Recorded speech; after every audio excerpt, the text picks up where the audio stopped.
اور شہر کے کتوں میں بیٹھتا تھا، پھر کتوں کو درس دیتا تھا، پھر سارے کتے آ کے اس کے درس میں بیٹھتے تھے. بھائی میں نے بہت بڑے ڈاکٹر صاحب کو بولتے ہوئے سنا ہے اصحاب کہف کی کتے کی ولایت کی اہمیت بتا رہے تھے. بلکہ کتے ہی نہیں شہر کے، بلکہ شہر کے لوگ بھی آتے تھے اور انہوں کو طریقہ بتا رہے تھے، بھاؤ بھاؤ، تو پورے کتے بولتے تھے بھاؤ بھاؤ بھاؤ، اور کر کے بتا رہے تھے پورا، تو میں اس لیے بتا.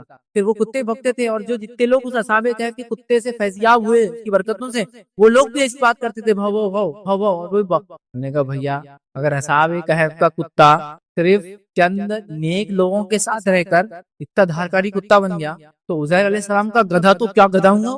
ڈھانچو ڈھانچو بولتے سب، ڈھانچو ڈھانچو سب. اصحاب کہف سمجھ لیجیے، مان لیجیے صحابی یہ نیک لوگ، اس سے اوپر تو مقام نہیں، نبی تو کوئی نہیں. اگر ان کے کتے کی فضیلت یہ ہے تو عزیر علیہ السلام تو گدھا معمولی سے بیٹھ کے سواری کر رہے تھے، پھر ان کے ساتھ مر گیا، پھر 100 ایئرس تک مرا ہوا رہا، پھر 100 ایئرس کے بعد اٹھا. عزیر علیہ السلام کو اپنے اللہ نے اٹھایا، پھر کہا عزیر اب دیکھو اپنے گدھے کو کیسا اٹھاتے ہیں ہم، ہے نا. وہ یہ بھی بھاری. پھر وہ ابراہیم علیہ السلام کے زمانے کے 4 پرندے، ابراہیم علیہ السلام نے کہا اللہ کیسا اٹھائیں گا دوبارہ لوگ. اللہ نے کہا ابراہیم شک کرتے کی شک نہیں کا دیکھ تجس، تو کہا جاؤ 4 پرندے لاؤ. پھر کیا کرے پرندے لا کے سب کی گردنیں توڑ دی، پیر توڑ دی، سب کو الگ الگ پھینک دیا، پھر جمع ہو گئے تو چاروں پرندے مقدس ہو گئے، مر کے پھر زندہ ہوئے. پھر یونس علیہ السلام کی ویل جو نگل گئی تھی، کیا اس کی فضیلت بھی ہوں گی، وہ بھی جا کے اندر درد دیتی ہوں گی، کوئی دوسرے ویلا کی درد دیتے ہیں، مطلب وہ بن گئی نبی کی صحابی بن گئی سمجھو ویل. اور تابعین تابعین ویل بھی دنیا میں آج کل ہو رہی ہیں، تو ویل کا گوشت کھانے میں احتیاط کرنا چاہیے، اس لیے کہ پتہ نہیں کوئی یونس علیہ السلام کی ماننے والی وہ اس کی خلافت میں جو ویل چل رہی ہے، مطلب جو بیعت لے کے آ رہی، تو کہاں سے لاتے آ رہی ہے مجھے کچھ نہیں. تو آپ تو ان کے نام کی تعویذ کا بول رہے ہیں، میں ان کے کتوں کی فضیلتیں سن لی،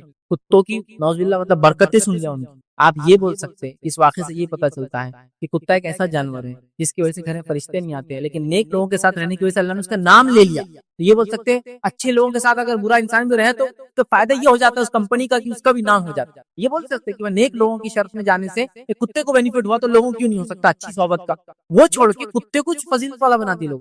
تو اصحاب کہف کی کتے کی اگر یہ فضیلت ہے تو اب آپ اصحاب کہف کی، تو جس نے آپ کو کہا وہ ویسے ہی ماننے والا ہوں کہ بھائی وہ کتے کی فضیلتیں لوگوں نے اتنی بیان کر دی کہ بولے جنت میں جو چند جانور جائیں گے اس کا اصحاب کہف کا کتا، عزیر علیہ السلام کا گدھا، اور پتہ نہیں کیا کیا. تو میں نے کہا ایسا اگر جانوروں کو لے لے تو پھر اصحاب کہف کا کتا جانا چاہیے، عزیر علیہ السلام کا گدھا جانا چاہیے، سلیمان علیہ السلام کی چونٹی جس نے بات کی جانا چاہیے، ہدہد جانا چاہیے جس نے خبر دی، اس کے بعد کوا جانا چاہیے جس نے وہ قابل کو بتایا حابیل کو کیسا دفنانا چاہیے، پھر اس کے بعد ویل جانا چاہیے جس نے مقدس نبی یونس علیہ السلام منہ لے کے کتنے زمان وہ جانا چاہیے. اب پوری فہرست لگ جائیں گے جتنے جانور آ رہے. مکڑی کا ذکر قرآن میں اللہ نے کیا تو مکڑی جانا چاہیے ایسا، اور فیل والے ہاتھی جو پلٹ کے گئے تھے وہ ہاتھی جانا چاہیے. کیا کر رہے ہیں یار، کہاں سے لاتے ہیں اسی کو دلیل؟ دیکھیے دلیل چاہیے. نہیں بولے سارے جانور تو مر جائیں گے، یہ لوگ نہیں مریں گے، ایسے کچھ لوگ. ایسی کوئی صحیح حدیث نہیں جس میں یہ کہا گیا ہو کہ سارے جانور مریں گے. حدیث میں یہ کہ سب جانور جو دنیا میں تھے وہ مٹی بنا دی جائیں، ان کے اندر فیصلہ ہوگا. ہماری نے بغیر سیکھ کو تو اللہ بغیر سیکھ والی کو سیکھ دیں گا، انصاف کریں گا اور مٹی بنا دیں گا. نہیں بولے گدھے کو نہیں بنائیں گا السلام کے، یہ اصحاب کا کتا کوئی دلیل نہیں. ٹھیک ہے، تو لہٰذا احتیاط کرنا چاہیے ایسے. اور ایسے تعویذات بگانا سب بالکل بے فالتو من گڑت بدعقیدگی اور بری باتیں ہیں.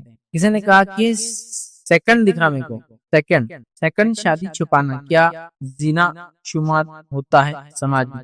دیکھیے شادی انسان جو کرتا ہے اس کے کنڈیشن پورے ہو جائے تو شادی ہو جاتی ہے. تو اگر کوئی چونکہ چٹھی پہ سوال ہے میں سمجھ رہا ہوں شاید عورتوں کی طرف سے میں سمجھتا ہوں، اگر کوئی خاتون سیکنڈ شادی کو چھپا رہی ہے تو کیا وہ زنا میں شمار ہوتا ہے؟ تو دیکھیے خاتون کے لیے جو کنڈیشن ہے اس کا ولی راضی، مطلب والد وغیرہ جو بھی اس کا ولی ہوتا ہے قانونی شرعی ولی راضی، اس کے ایجاب قبول ہو، مہر طے ہو اور 2 گواہ، تو یہ شادی ویلڈ ہے. کہ دنیا کو نہیں معلوم ہو تو کچھ نہیں ہوتا. ٹھیک، تو اگر شادی اس طریقے سے بھی جو شرعی کنڈیشن کو پورا کرتی ہے اور لوگوں کو نہیں معلوم لیکن تو اس سے کوئی زنا شمار. جیسا میرا نکاح ہوا ہے، بہت سے لوگوں کو ہو سکتا نہیں معلوم ہے 2 سال 3 سال تک، یہ تھوڑی میں زنا کر. اگر شادی کی کنڈیشن پورے ہو رہے ہیں، سیکنڈ ہو، تھرڈ ہو، فورتھ ہو، اتنا تو بولنا بھی نہیں چاہیے، سیکنڈ کے بعد مر جاتا آدمی، بٹ پھر بول دیا میں نے تھرڈ اور فورتھ. تو بہرحال تو نہیں بتانے کا کوئی مسئلہ نہیں، اس کی کنڈیشن پوری ہو گئی شادی والی.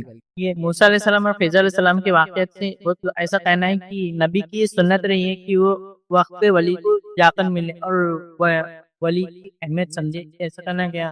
بھائی نے ایک اچھا سوال کیا کہ خضر علیہ السلام اور موسیٰ علیہ السلام کے واقعے سے یہ پتہ چلتا ہے کہ وقت کا ولی جو ہے اس سے نبی بھی جا کے سیکھتا ہے. دیکھیے میں آپ کو سب سے پہلی چیز بتاتا ہوں، خضر علیہ السلام کے تعلق سے جو باتیں بتائی جاتی ہے اس میں سے ایک بات یہ ہے کہ وہ وقت کے نبی تھے، یاد وقت کے نبی تھے، کیونکہ اللہ رب العزت ایک نبی کو جو ہے دوسروں سے نہیں سکھائیں گے، اور موسیٰ علیہ السلام جیسے نبی کو دوسروں سے نہیں سکھائیں گے، کیونکہ انبیاء وہ ہوتے ہیں جن کے ذریعے اللہ معجزے کرواتا ہے، کرامت نہیں، معجزے، بڑی بڑی چیزیں. اور یہ وہ ہوتے جن کو علم کا ایک بہت بڑا حصہ دیا جاتا ہے. اللہ کے علم کے مقابلے میں تو کچھ بھی نہیں ہے, نتھنگ, بٹ دنیا کے مقابلے میں بہت بڑا علم کا حصہ دیا جاتا ہے. کتنا بڑا علم کا کہ ہم کو چھوٹے موٹے سیکریٹ عقل معلوم ہے تو ہم سمجھتے ہیں میں بہت سیکریٹ پانے والا دارکاری انسان ہوں. یہ زمین و آسمان کی چیزیں اللہ رب العزت کو بتاتا ہے, ان تک سیدھا وہی لے کر جبرائیل علیہ السلام جیسا فرشتہ آتا ہے. اور موسیٰ علیہ السلام تو خاص طور سیدھا اللہ سے بات کرتے تھے. اس سے اونچی پہنچ اور اس سے زیادہ رازدار انسان دنیا کون ہو سکتا ہے؟ اگر ہماری چھوٹے موٹے لوگوں کی اگر کوئی بڑے منسٹر سے بات ہو جائے تو ہم فخر سمجھتے, فوٹو کھینچا لے, اگر دوسرے کھڑے کی بھی تو ایڈیٹنگ کر کے ڈال دیتے اس کو, بہت نزدیکی فلاں ہے. اب اللہ رب العزت سے سیدھا بات سمجھ رہا بات. تو یہ کہنا کہ خضر علیہ السلام نبی نہیں تھے, ایک ولی تھے. دیکھیں ہر نبی ولی بھی ہوتا ہے تو کوئی ڈاؤٹ, لیکن ایک ولی تھے اور وقت کے نبی کو ولی سے سیکھنا پڑا, یہ درست. تو خضر علیہ السلام یا تو نبی تھے یا تو فرشتے ہوں گے, اللہ نے بھیجا ہوگا تاکہ صرف سکھائے. لیکن فرشتے ہونے کا ڈاؤٹ بھی ہم کو اس لیے چھوڑنا پڑے گا, ریزن بینگ کہ فرشتوں کے ذریعے اللہ انسانوں کیوں سکھائیں گے, اس سینس میں کم از کم, کیونکہ فرشتوں کا علم تو اللہ جو انسانوں سے زیادہ ہی ہوتا ہے. ریزن بینگ اللہ کے ساتھ رہتے ہیں, بہت قریب رہتے ہیں, ڈائریکٹ باتوں کو سنتے ہیں, سمجھ نا بات. جنت جہنم دیکھے ہوئے ہیں, یہ بھی محال ہے. تو وہ ایک نبی تھے یاد رکھیں, اور اللہ رب العزت نے بتایا کہ اے موسیٰ جس طرح سے آپ نبی ہو دیگر اور انبیاء ہیں, لیکن میں نے بالکل سنا ہے کہ یہ واقعے کو لوگ لے کر بتاتے ہیں کہ وقت کا نبی بھی ولی کے بغیر کام نہیں کر سکتا, بلکہ نعوذ باللہ ثم نعوذ باللہ. میں نے تو یہاں تک واقعہ سنا کہ ایک صاحب چلا چلا کے مائک پہ سنا رہے تھے, 27 رجب کو جو شب برات شب معراج مناتے لوگ, چلا رہے تھے کہ نبی اکرم صلی اللہ علیہ وسلم گئے سدرۃ المنتہا پہ, جبرائیل علیہ السلام نے چھوڑ دیا. اسی کو بیس بنا کے موسیٰ علیہ السلام خضر علیہ السلام سے ملے تو وقت کے ولی کے پاس نبی کو بھی جانا پڑتا.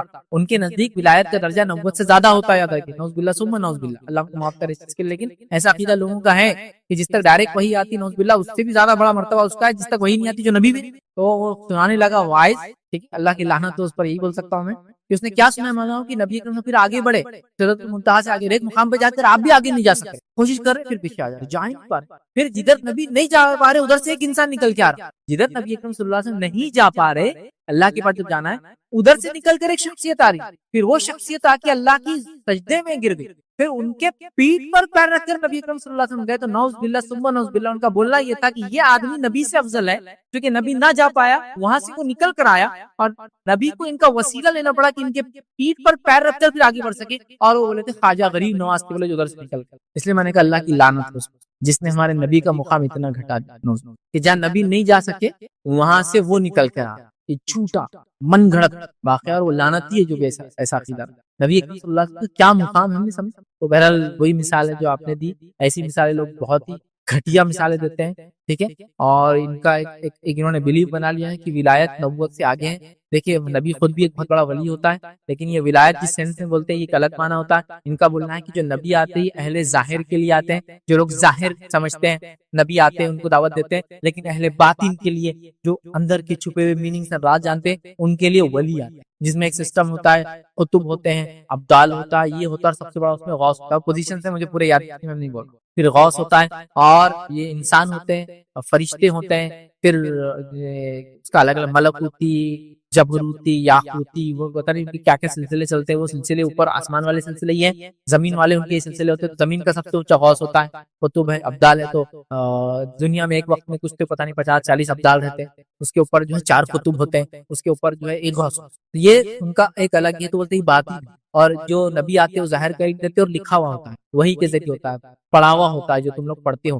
لیکن جو ولایت والا علم ہوتا ہے وہ ادھر سے نکل کے ادھر والے سینے میں ٹرانسفر ہوتا ہے, اس لیے ہاتھ پر چومنے سے وہ ٹرانسفر ہونے کے چانسز بڑھ جاتے ہیں ولیوں کے پیچھے. تو بولتے ہیں یہ دل سے دل کو, نعوذ باللہ, یہاں تک لوگوں نے کہہ دیا, یہاں تک کہہ دیا نعوذ باللہ ثم نعوذ باللہ, کہ تم جن لوگوں سے روایت کرتے ہو وہ ہے جو سب مر گئے. ہم لوگ جو روایت کرتے حدیث سے سب وہ ہے جو انتقال کر گئے, صحابہ تابعین سب انتقال ہوگا, سب کا انتقال, سب چلے گئے. تو وہ یہاں تک جو لوگ اس طرح کی باتیں کرتے ولایت اور نبوت میں فرق کرتے ہو, کہتے ہیں تم ان سے روایت کرتے ہو جو مر چکے ہیں, اور اولیاء اللہ ان سے روایت کرتے جو حی لا یموت, وہ زندہ جس کو موت ہے. تو ڈائریکٹ اللہ سے کرتے. مطلب ہم جو حدیثوں کو مانتے ہیں وہ اہل ظاہر کے لیے ہے, وہ سب میتوں سے کرتے ہیں ہم لوگ. ان کا اتنا خطرناک معاملہ رہتا ہے کہ سیدھا اللہ سے روایتیں کرتے ہیں انکار ولی. کیا کہاں سے لاتے ہیں یہ باتیں, یہ کس کا عقیدہ ہے؟ یہ میرے کو لگتا ہے یہ رومیوں کا, مجوسیوں کا, اور ایسی جو مذاہب اس زمانے میں چلتے تھے نا ان کا سب کا نیچوڑ مکسچر دکھتا ہے. اسلام تو کہیں نہیں. نبی اکرم صلی اللہ علیہ وسلم کو بولا تھا میں اہل ظاہر کے لیے ہوں, اہل باطن کے لیے فلاں ہے. ایک سلسلہ یہ چل رہا, دوسرا ہم کو یہ مان دنیا ایک انسانوں کی اور جنوں کی ایک عالم ہے, دنیا کے اندر فرشتوں کا ایک عالم ہے, وہ تو ہم کو سمجھ میں آ رہا. لیکن یہ تیسرا چوتھا عالم کہاں ہے جس کے اندر کی ایک عالم ظاہری, ایک عالم باطنی, انسانوں کا باطنی, فرشتوں کا باطنی, اور یا پھر انسانوں کا باطنی اور جنوں کا باطنی, انسانوں کا ظاہری اور جنوں کا ظاہری. کیا فالتو بات. لیکن بہرحال یہ بہت کامن ہے. اس مسکنسیپشن کو چھوڑیں, بدعقیدگی کو چھوڑیں. نبی اکرم صلی اللہ علیہ وسلم ہمیں دیے گئے جو سب سے افضل بشر ہیں اور انسانوں میں سب سے محبوب شخصیت اللہ رب العزت رضی. ان سے بڑا مقام نہ کسی کا تھا نہ کسی کا ہوں گا. ابھی ایسی باتیں کر کے نعوذ باللہ نبی اکرم صلی اللہ علیہ وسلم صحابہ کا مقام ہو گیا. مطلب ایسی عجیب و غریب باتیں کرتے ہیں جس کی کوئی انتہا نہیں. میں تو یہاں تک سن لیا کہ چھوٹے چھوٹے لوگ نبی صلی اللہ علیہ وسلم کے زمانے کے بعد یہ آج سے 200 سال 400 سال پہلے کسی کے لیے کعبہ آ جا رہا, کسی کے لیے مدینہ خود آ جا. میرا ایک سوال ہے, جب ملنے جاتے ہو کسی سے تو بڑا آدمی چھوٹے سے ملنے جاتا, چھوٹے بڑے سے جاتا, تو تم اتنا حقیر کر دیتے ہو کعبہ کسی کو ملنے آ جا, کسی سے مدینہ خود آ جا رہا ملنے کے لیے. کیا مطلب سمجھ میں نہیں آ رہا بات, کچھ سمجھ میں نہیں آ رہی بات. کبھی صحابہ کو ضرورت تھی تو نبی مدینہ اٹھ کر نہیں آئے. لوگوں نے تو یہاں تک واقعہ بیان کر دیے کہ نبی اکرم صلی اللہ علیہ وسلم کی خبر مبارک پر انبیاء کو کچھ کام ہی نہیں. نبی اکرم صلی اللہ علیہ وسلم کی خبر مبارک پر جا کر کسی نے اشعار پڑھ دی. کیا پڑھ دیے؟ شعر مار دیا. کیا بولو؟ اشعار پڑھ دی. اشعار پڑھتے نتیجہ خبر کے اندر سے ہاتھ نہیں دیا نوز باللہ نبی اکرم, اور لوگوں نے دیکھا. مطلب یہ شعر کیا تھا بھائی؟ نبی پر وحی آتی تھی, وحی. انہیں شعر پڑھ دیا فارسی اردو میں, عربی میں, خبر سے اور خبر سے ہاتھ نکل کے لوگوں نے دیکھ لیا. جتنے لوگوں نے دیکھ لیا تو وہ لوگ کچھ تو بھی ایک خاندان کہلاتا کہ ان کے آبا و اجداد میں سے کسی ایک نے وہاں بولے دیکھے ہاتھ نکلتے, تو ہاتھ نکل گئے. میرا ایک سوال ہے, عثمان ابن عفان جب شہید کیے گئے نا تو نبی اکرم صلی اللہ علیہ وسلم خبر کے بہت قریب تھا, تب کیوں نہیں نکلا ہاتھ عثمان کے لیے حفاظت کے لیے؟ کہ عثمان نبی اکرم صلی اللہ علیہ وسلم نے نماز سے شہید کیے گئے, جب کیوں نہیں نکلا ہاتھ؟ بیسک کچھ آ رہا ہے, ایک آدمی نے شیر مار دیا خالی یار تو ہاتھ نکل گیا. یہاں تو اتنے بڑے واقعات ہو رہے نا. عمر رضی اللہ عنہ کو مسجد نبی میں شہید کیا گیا, جب ہاتھ نہیں نکل گیا مسجد نبی میں شہید کیا گیا. کیا لاتے لوگ, مطلب مجھے سمجھ نہیں آتے کہاں سے لاتے, ان کی عقل کام کیسی کرتی. کچھ لوگوں کا عالم یہ کہ بولے نبی اکرم صلی اللہ علیہ وسلم ہر جگہ آ جاتے, جہاں بلایا جاتا. ان کے پیر اور فقیر ہر جگہ بولے تو نہیں آتے, لیکن نبی اکرم ہر جگہ آ جاتے. بس جاؤ کچھ تو پڑھو, آ گئے. پھر عقل بولتی ہے تم نے نبی اکرم بنایا کیا؟ تمہارے پیر اور فقیر تم کو آتے نہیں, تمہارے گھروں پہ جلدی. ان کا اگر مقام اتنا بڑا ہے کہ وہ آ نہیں سکتے ہر جگہ, نبی سمجھا کیا مطلب؟ تو انبیاء کا بس یہی دین کے نام پہ بڑا لوگوں نے کیا کیا کھلواڑ کرے. بہرحال میں تو آپ کو بتا بھی نہیں سکتا کیسے لوگ ان کو برداشت کرتے, کیسا لوگ ان عقیدوں کو مانتے, کیسا اس پہ چلنے کے دعوے کرتے ہوئے ٹانگ پہ کاٹے کھڑے سن. اچھا اپنی بات بولے تو ان کو بہت برا لگتا, برا من لگتا. وہ جو تعصب ہے نا, چشمہ اتارو. ایکچولی چشمے کا جو کلر ہوتا ہے نا, وہ چیز دکھتی باہر, نکال کے دیکھو. دین نہیں بھائی, وہ دین نہیں ہے جو آپ نے کر دیا یہ کھلواڑ سے دین کے. کسی کے لیے فرشتے اتر کے آ جا رہے, جبرائیل علیہ السلام آ کے پانی پلا دے رہے, کھانا کھلا دے رہے. کیا کسی کے اجتماع کے منڈپ لگا کے چل جا رہے, کیا ہے فرشتوں کا مذاق سمجھا آپ نے؟ وہی لانے والا فرشتہ, فرشتوں کا سردار منڈپا لگا رہا تھا, صاف کچرے صاف کر کے چل جا رہے اجتماع کی بات. تو حد ہوتی ہے, کوئی لمٹ ہوتی ہے. انبیاء بیمار ہوئے ہم نے کبھی واقعات نہیں سنے. ایوب علیہ السلام بیمار ہو تو جبرائیل علیہ السلام آ کے دوا کھلا رہے, پانی پلا رہے. یہاں ایک آدمی ولی تھے, بولے کھانسی ہوئی, پانی کو نہیں تھا تو کھانسی, تو جبرائیل علیہ السلام آ کے پانی پلا کے. ارے جبرائیل علیہ السلام تو مذاق سمجھے تم نے؟ فرشتے جو وہی لانے پہ اپوائنٹڈ ہے, وہ ایک پرٹیکولر کام, وہ پانی پلانے آئے گا کسی. دیکھیے اللہ چاہے تو اپنی مخلوق سے بند فرشتوں سے کچھ کام لے سکتا ہے, لیکن حد ہو گئی, حد. تو بہرحال لوگوں نے تو انبیاء کو نہیں چھوڑا, تو بیچارے فرشتے, یہ تو ان کا وہ نہیں. بلکہ نعوذ باللہ ثم نعوذ باللہ لوگوں نے تو یہاں تک کہہ دیا کہ اللہ رب العزت نے پیر اور فقیروں سے بات کی. ڈائریکٹ باتیں ہو رہی تھی موسیٰ علیہ السلام. تو میں نے کہا جب اگر ڈائریکٹ تمہارے پیر اور فقیر سے نعوذ باللہ اللہ تعالیٰ کی بات ہوئی, تو پھر موسیٰ علیہ السلام کا کیا شرف رہا؟ موسیٰ کہاں پہ اکیلے کلیم اللہ رہے, تمہارے بھی سب کلیم اللہ ہو گئے نا یہاں سے وہاں تک. تو کیا معذر آپ بتاؤ موسیٰ علیہ السلام کا پھر کیا ان کا شرف اور خصوصیت رہی پھر کہ اللہ رب العزت ہر ارے گئے نتے کھرے سے بات کر رہے ہیں یہاں سے وہاں تک. نہیں بولے ڈائریکٹ بولے ہمارے فلاں پیر سے غوث اعظم کی ڈائریکٹ بات ہوگی, بولے پیران پیر کی اللہ تعالیٰ سے, تو ان کے مریدوں کی بات ہو جا رہی. کیا یار, مطلب میرے کو سمجھ میں نہیں آتا دین کا کیا مذاق اڑانا چاہ رہے لوگ, کیسا اڑانا چاہ رہے. کسی کا بولنا یہ کہ راستے سے جا رہے تھے, دل میں خیال آ گیا ایک نیک انسان کے بارے میں, کسی کے دل میں خیال آ گیا ایک نیک انسان ایک طوائف کے اس پہ بیٹھے, طوائف کے دروازے پہ. سارے واقعات سنا رہا ہوں, معتبر لوگوں کے منہ سے آپ نیٹ پہ سن سکتے جو بولے اپنی جماعتوں کے بڑے بڑے ذمہ دار ہیں. ایک طوائف کے در پر, دروازے پر ایک بہت بڑے اللہ کے ولی ہے, وہ وہاں ہے. اور ایک آدمی نے جب دیکھا ان کو وہاں سے نکلتے, داڑھی پھیلی ہوئی کری, تو اس کو غلط خیال آیا, کچھ اور چل رہا تھا. وہ خیال دل میں آتے آسمان سے آواز آ گئی, نہیں ایسا نہیں کرتے, آواز دینے والا اللہ تعالیٰ, سیدھا بولا ہوا ہے تقریر. اللہ تعالیٰ نے سیدھی آواز دے کے بولے نہیں ہمارے بندوں کا ایسا نہیں سوچنا, کیونکہ تم باطن نہیں جانتے, تم تو ظاہر دیکھ رہے کہ بال پھیلے ہوئے طوائف کے گھر سے نکل رہا, باطن اللہ. تو آواز آ بھائی, یہ آواز کی سخت ضرورت تھی جب حضرت عمر کو شہید کیا جا رہا تھا. رک جاؤ, عمر کو ہاتھ مت لگاؤ. یہ عثمان کو شہید کیا جاتی آواز نہیں ہے, علی بن ابی طالب کو شہید کیا نہیں ہے, حسن رضی اللہ عنہ کو شہید کیا نہیں ہے, حسین رضی اللہ عنہ کو شہید کیا نہیں آئی, اور گنت صحابہ کو قتل کر دیا لوگوں نے جنگوں کے وغیرہ میں نہیں آئی, تابعین کے لیے نہیں آئی, ایک غیرے کے لیے یو پی کی ایک بستی میں یہ سمجھ گیا. تعجب ہوتا ہے یار, اور اگر جو اس چیز پہ عقیدہ رکھتے نا تو ان کا ایمان اتنا کمزور ہو جاتا پھر وہ سوچنے لگ جاتے کہ اب میرے ساتھ جو ہے نا کچھ آواز آنا آسمان سے. اب تم بول رہے ہیں نیک انسان نے چلو آواز لا کے تو اللہ کسی کو آواز دے کی بات کر تو کسی کو خود ڈائریکٹ بات کر کہاں سے مطلب تعجب امیزنگ لگتا ہوتا اتنا تعجب ہوتا اور لوگ ان کو بڑا مانتے یار یہ بدعقید بھی کم توبہ تو کرنا چاہیے لوگ. نبی اکرم صلی اللہ علیہ وسلم کی وفات ہوئی یہ بہت بڑے مقرر وہ کہہ رہے ہیں کہ نعوذ باللہ سب سے پہلے اللہ تعالیٰ نے ان کی نماز جنازہ پڑھی. اب عبادت ہے نماز رب کا حکم ہے نماز ہم کو کہ میت کے لیے ایک دعا ہے اللہ کیسے نماز پڑھے گا یار مطلب کیا بتانا چاہیے اللہ تعالیٰ سبحان اللہ کیا بولے. پھر بولے اس کے بعد امہات المومنین نے پھر عورتیں آئی پھر مرد آئے پھر بچے آئے. پاگل ہو گیا سٹیا گیا کیا ہے زبان میں کچھ ہونا چاہیے لگام کچھ تو لگام ہونا چاہیے. تو بہرحال لوگوں نے رب العزت کی ذات کو نہیں چھوڑا انبیاء کو نہیں چھوڑا. تو یہ واقعہ اسی کا ایک لوگ میں نے کافی سنا ہے ایسا کر کے کبھی بھی اپنی غلطی کے اندر دین ایمان اور شخصیات کا ایسا مقام نہ گرائے.